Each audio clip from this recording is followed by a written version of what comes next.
नमस्कार दोस्तों। आज हम अपनी आदतों के बारे में बात करेंगे कि हमारी अच्छी आदतें ही हमें कामयाब बनाती हैं, तो दूसरी तरफ हमारी बुरी आदतें हमें असफल बनाती हैं। दोस्तों, हर आदमी की कुछ अच्छी आदतें होती हैं और कुछ बुरी आदतें होती हैं। अब अच्छी आदतें जो होती हैं वो तो हमें कामयाब होने में, आगे बढ़ने में हमारी मदद करती हैं, लेकिन वहीं पर अगर कोई बुरी आदत है तो वो हमें असफल बनाती है और हमें आगे बढ़ने से रोकती है, कहीं ना कहीं बांधक बनती है।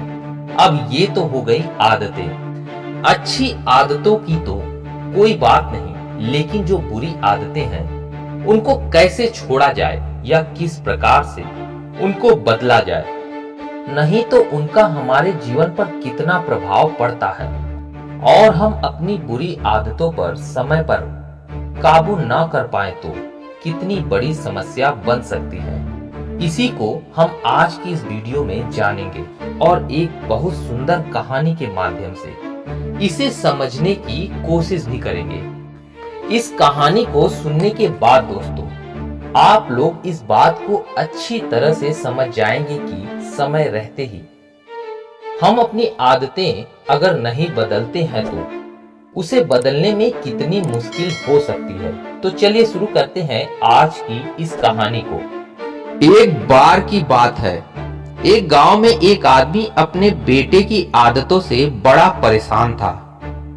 वह जो आदमी था वो हमेशा अपने बेटे से उसकी आदतों के बारे में कहता रहता था कि बेटा तुम अपनी आदतों को सुधार लो या फिर अपनी आदतों को बदल लो, क्योंकि अगर तुम इसे नहीं बदलोगे तो बाद में तुम्हें बहुत परेशानी होगी।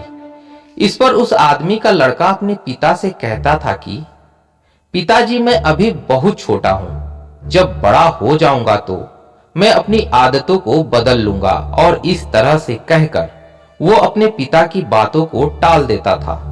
कुछ दिनों के बाद उस गांव में एक पहुंचे हुए महात्मा आए। वो बड़े ही सिद्ध बाबा थे। एक दिन वह आदमी उस बाबा के पास पहुंचा और अपनी सारी समस्या उन साधु बाबा को बताई। साधु बाबा ने उस आदमी की सब बातें ध्यान से सुनी और उसके बाद उस आदमी से कहा कि कल शाम को तुम अपने बेटे को लेकर गांव के बगीचे में आना, मैं तुम्हें वहीं पर मिलूंगा। अगले दिन उस आदमी ने अपने बेटे को लेकर गांव के बगीचे में पहुंचा तो साधु बाबा वहां पर उनका इंतजार कर रहे थे। लड़के ने साधु बाबा को प्रणाम किया तो साधु बाबा ने उसे आशीर्वाद दिया और अपने साथ चलने को कहा। चलते चलते उन्हें एक छोटा सा पौधा दिखाई दिया तो साधु बाबा ने उस लड़के से कहा, क्या तुम इस पौधे को उखाड़ सकते हो? लड़के ने कहा, हाँ बिल्कुल। तब साधु बाबा ने कहा कि उखाड़ के दिखाओ और लड़के ने उस पौधे को उखाड़ दिया। फिर साधु बाबा और वो लड़का जब आगे बढ़े तो उन्हें एक और पौधा दिखाई दिया जो पहले वाले पौधे से थोड़ा बड़ा और मोटा था। फिर साधु बाबा ने लड़के को कहा कि क्या तुम इस पौधे को भी उखाड़ सकते हो? लड़के में जोश तो था ही, उसने कहा, हाँ उखाड़ सकता हूं। तो साधु बाबा ने कहा, उखाड़ के दिखाओ। लड़का पौधे को उखाड़ने लगा। थोड़ी देर मेहनत करने के बाद आखिरकार लड़के ने उस पौधे को भी उखाड़ दिया। फिर दोनों और आगे बढ़े तो इस बार एक गुल्लर का मोटा सा पेड़ दिखाई दिया। तो साधु बाबा ने लड़के से कहा कि अब इस पेड़ को उखाड़ के दिखाओ, तब मैं मानूंगा कि हाँ तुम में असली ताकत है। लड़का उस पेड़ को उखाड़ने की कोशिश करने लगा। कभी पेड़ को हिलाता तो कभी उस पर झूल जाता, लेकिन लड़का उस पेड़ को उखाड़ नहीं पाया।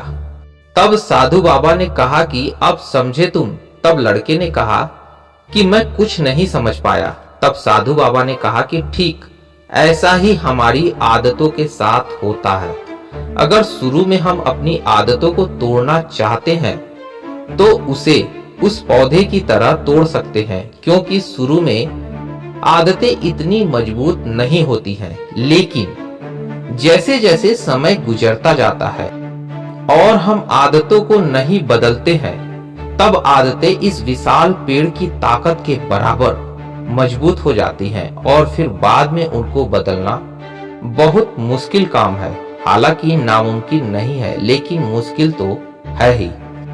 इसलिए दोस्तों, कुल मिलाकर आप अपनी आदतों को बदलना चाहते हैं तो शुरुआत में ही सतर्क हो जाएं। इससे मेहनत भी कम लगेगी और आप अपनी आदतों पर लगाम भी लगा पाएंगे। चाहे किसी भी प्रकार की आदत को आप बदलना चाहें, बस शुरुआत में सतर्क रहें। तो दोस्तों, उम्मीद करता हूं कि कहानी आप लोगों को पसंद आई हो और साधु बाबा की दी हुई सलाह आपके जीवन में बुरी आदतों को बदलने में काम आए। दोस्तों, वीडियो को लाइक करें और चैनल को सब्सक्राइब करें। मिलते हैं अगली वीडियो में, तब तक के लिए धन्यवाद।